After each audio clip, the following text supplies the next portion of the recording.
जय श्री राधे कृष्णा। श्री ओम नमो भगवते वासुदेवाय नमः। श्री ओम नमो भगवते वासुदेवाय नमः।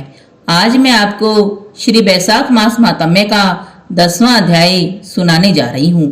मिथिलेश बोले, हे ब्रह्म ऋषि, आपने कामदेव की पत्नी रति के चरित्र का वर्णन किया तथा देवताओं के बताए हुए अशून्य शयन व्रत की महिमा बताई। अब इस व्रत को धारण करने की विधि का वर्णन कृपा करके करें। इस व्रत में दान करने, इस व्रत को पालन करने तथा इसकी पूजन विधि क्या है, इसे हे प्रभु फल सहित वर्णन करने की कृपा करें। राजा के आग्रह करने पे शुद्ध देव कहने लगे, इस व्रत के प्रभाव से बड़े बड़े पाप नष्ट हो जाते हैं।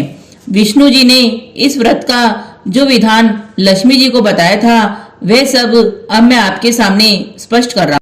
इस व्रत का पालन करने से देवादिदेव श्याम वर्ण लक्ष्मीपति भगवान जगन्नाथ प्रसन्न होकर समस्त पापों का नाश कर देते हैं। हे राजन, इस व्रत का पालन किए बिना जो मनुष्य गृहस्थ धर्म में प्रवृत्त हो जाते हैं उनके समस्त धर्म कर्म व्यर्थ हो जाते हैं। हे राजन, श्रावण शुक्ला द्वितीया के दिन इस अशून्य शयन नामक सर्वोत्तम व्रत को धारण करना चाहिए। व्रतकर्ता को चतुर्मास में हवियाशन का भोजन करना चाहिए। पुनः चतुर्मास व्यतीत हो जाने पर सम्यक प्रकार से व्रत का पारायण करना चाहिए। व्रत के पारायण के समय भक्ष्य भोज्य आदि के 4 प्रकार के आहार ग्रहण करनी चाहिए।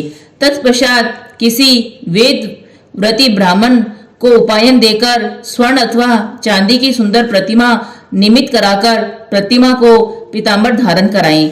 पुनः ब्राह्मणों को शय्यादान करें, वस्त्र दान करें तथा ब्राह्मणों को भोजन कराएं। ब्राह्मण तथा ब्राह्मणी को सह भोजन कराकर उन्हें दक्षिणा देकर लक्ष्मी नारायण का प्रतीक मानकर उनकी पूजा करें। पुनः श्री रुक्मणी जी सहित हरि भगवान के रक्तवर्ण स्वरूप का ध्यान करें। इस प्रकार चैत्र मास से लेकर 4 माह पर्यंत तक श्री हरि भगवान की पूजा करते हुए व्यतीत करें। गौ के गोबर से लीपकर अथवा गंगा जल छिड़ककर शुद्ध भूमि में आसन बिछाकर श्री भगवान का पूजन करें। ऐसे उत्तम व्रत को आषाढ़ की द्वितीया के दिन पूर्ण करें। उस दिन ओम नमो नारायण अष्टाक्षर मंत्र द्वारा हवन करें। मार्ग शीर्षादि मासों में पारायण के दिन श्री विष्णु गायत्री इस मंत्र से 111 आहुतियों का हवन करें तथा चैत्र आदि मासों में सहस्त्र शीर्षा इस पुरुष सूक्त मंत्र की आहुति देकर हवन करें। पंचामृत खीर तथा घृत से बने मालपुओं का तुलसी दल सहित भगवान को भोग लगाएं। सर्वप्रथम भगवान लक्ष्मी नारायण को पंचामृत से स्नान कराएं। बीच में श्री कृष्ण भगवान की स्वर्ण प्रतिमा स्थापित करें तथा अंत में बारा जी की चांदी की प्रतिमा रखें। पुनः केशवादी नाम से ब्राह्मणों को भोजन कराएं तथा अपनी श्रद्धा और शक्ति के अनुसार 2 वस्त्र तथा अलंकार आदि द्वारा भगवान का पूजन कर घृत से बने मालपुओं का उपायनार्थ ब्राह्मण के निमित्त किसी सत्पात्र ब्राह्मण को 12वें दिन दान कर दें। पुनः समस्त वस्त्राभूषण अलंकार आदि से विभूषित कर पूर्व कल्पित प्रतिमा को अपने आचार्य को दे दें तथा शैया का संकल्प ग्रहण करें। लक्ष्मी नारायण का पूजन करके कांस्य का पात्र दें। भगवान की प्रतिमा को विभूषित करके किसी उत्तम वैष्णव तथा कुटुंबी ब्राह्मण को दान कर दें। ब्राह्मण की विधि पूर्वक पूजा करें तथा उसे भोजन कराएं, फिर स्वयं भोजन करें। सभी पुरुष, समस्त सौभाग्यशाली स्त्रियां तथा विधवा स्त्रियां भी इस अशून्य शयन व्रत को पालन करें। इस व्रत का पालन करने से भगवान जगन्नाथ की प्रसन्नता तथा कृपा प्राप्त होती है।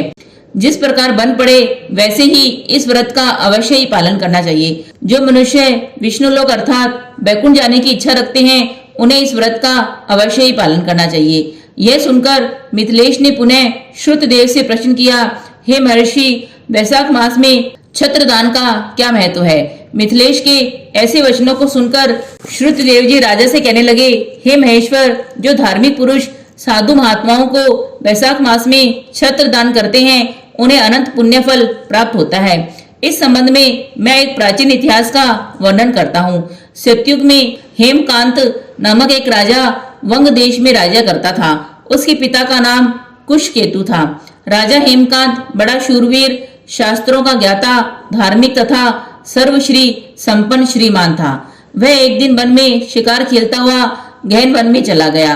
मृग शुकर आदि का आखेट करता हुआ जब वह बहुत थक गया तो विश्राम के प्रयोजन से वह ऋषियों के आश्रम में जा पहुंचा।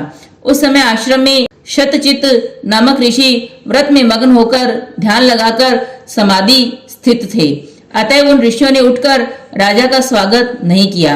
यह देखकर राजा क्रोधित होकर उन ऋषियों को मारने के लिए तत्पर हो गए।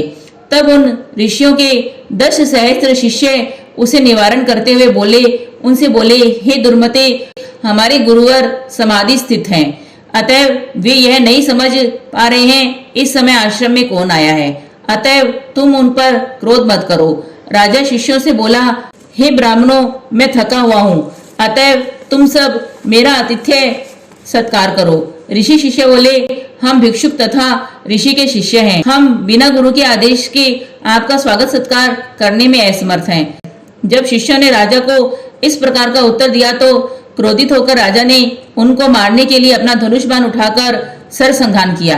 राजा क्रोधित होकर बोला, मैंने अनेकों बार तुम सबकी दस्युओं लोगों से और पशुओं से रक्षा की है तथा मुझसे ही तुम सबने प्रतिग्रह प्राप्त किया है, और अब मुझे तुम सब शिष्टाचार की शिक्षा दे रहे हो। हे कृतघ्नी, हे इन्हें मारने में कोई दोष नहीं है। इस प्रकार राजा हेमकांत ऋषि शिष्यों पर बाण छोड़ने लगा। राजा ने सबको घेर कर मार डाला। तब बाकी शेष बचे शिष्यगण भयभीत होकर आश्रम छोड़कर यत्र तत्र भाग गए। सैनिकों ने आश्रम की समस्त वस्तुओं को ले लिया तथा सबने डटकर यथेष्ट मात्रा में भरपूर भोजन किया। यह समस्त उत्पाद करके सायंकाल में जब राजा ने लौटकर सेना सहित अपने राज्य में प्रवेश किया तो राजा के पिता कृष्णकेतु ने अपने पुत्र के दुष्टाचरण को सुनकर अपने पुत्र की घोर निंदा की तथा उसे प्रताड़ित कर राज्य से बाहर निकाल दिया। इसी ब्रह्म हत्या के पाप के कारण राजा कभी भी स्थिर नहीं हो सका, वह इधर उधर भटकने लगा। इस प्रकार उस दुष्टात्मा राजा ने 28 वर्ष का समय व्यतीत कर दिया। एक तीर्थ यात्रा करते समय मित नाम के एक महामुनि वैशाख मास में एक मध्याह्न बेला में उस वन में आ पहुंचे। वृक्षों की छाया से रहित वृक्ष विहीन स्थान में वे व्याकुलतावश मूर्छित होकर गिर पड़े। देश संयोगवश उस राजा हेमकांत ने भ्रतार्थ तथा मूर्छित ऋषि को देख लिया। उसने ढाक के पत्तों की छतरी बनाकर छाया करके उस मुनि के ऊपर लगा दी तथा उन्हें अम्बुलक का जल देकर चैतन्यता देने का प्रयास किया। राजा के उपचार से मुनि की मूर्छा दूर हो गई, शरीर में शक्ति का संचार होने लगा। धीरे धीरे चलकर वे अपने गांव जा पहुंचे। राजा द्वारा किए गए इस पुण्य कार्य क्षत्रिय जलदान से उनकी ब्रह्म हत्याओं के पाप नष्ट हो गए। वह 300 ब्रह्म हत्याओं के पाप से मुक्त हो गया। क्षण मात्र में हुए इस चमत्कार को देखकर राजा हेमकांत को बड़ा आश्चर्य हुआ। वह चकित होकर सोचने लगा, मेरी ब्रह्म हत्याओं का पाप कहाँ गया। जब राजा अज्ञानतावश इसी विषय में चिंता कर रहा था, उसी समय उसे गहन वन से ले जाने के लिए यमदूत आ पहुंचे। राजा के प्राण हरण करने के लिए यमदूतों ने उसे सग्रहण रोग से ग्रसित कर दिया। जब राजा के शरीर से प्राण निकालने लगे तो राजा विष्णु भगवान का ध्यान करने लगा। श्री विष्णु भगवान का ध्यान करने से भगवान विष्णु ने अपने महामंत्री विश्वक्सेन को आज्ञा दी कि तुम शीघ्र जाकर यमदूतों को रोको तथा वैशाख मास के धर्म में रथ हेमकांत की यमदूतों से रक्षा करो।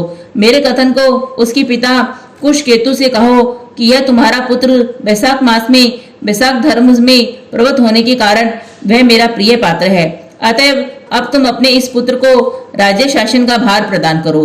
इस प्रकार राजा कुशकेतु को समझा बुझाकर तथा हेमकांत को उसके पास पहुंचाकर तुम मेरे पास लौट आओ।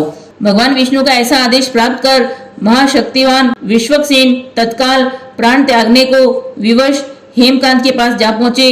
वह यमदूतों को भगाकर जैसे ही उन्होंने अपने हाथ से राजा हेमकांत के शरीर को स्पर्श किया, वैसे ही श्री विष्णु भगवान के दूत के स्पर्श को प्राप्त कर वह धन्य हो गया। क्षण मात्र में उसकी समस्त व्याधि तथा शरीर के कष्ट समाप्त हो गए। इसके पश्चात विश्वक्सेन हेमकांत को अपने साथ लेकर उसके पिता के पास गया। कुशकेतु ने भक्ति पूर्वक साष्टांग दंडवत करके विष्णुदूत को प्रणाम किया। कुशकेतु ने पुनः आदर पूर्वक श्री विष्णुदूत का पूजन किया, स्तुति की, धूप दीप नैवेद्य अर्पित कर उन्हें प्रसन्न किया। तब प्रसन्न होकर विश्वक्सेन ने विष्णु भगवान द्वारा की हुई समस्त बातें कुशकेतु को बता दी। तब विष्णु भगवान का आदेश शिरोधार्य कर कुशकेतु ने अपने पुत्र को राज्य सिंहासन पर आरूढ़ कर दिया। विश्वक्सेन की इच्छा से अपनी पत्नी सहित वन में तप करने चला गया। विश्वक्सेन भी हेमकांत को राजनीति, धर्म और उसके कर्तव्य की शिक्षा तथा अनुमंत्रणा देकर एवं शुभाशीष द्वीप को प्रस्थान कर गए। तब राजा हेमकांत वैशाख मास में कहे गए शुभ धार्मिक कृत्यों का पालन करते हुए प्रतिवर्ष इस प्रकार के अनेकों धार्मिक कर्म करते रहे, जिसके कारण श्री विष्णु भगवान उन पर प्रसन्न हुए।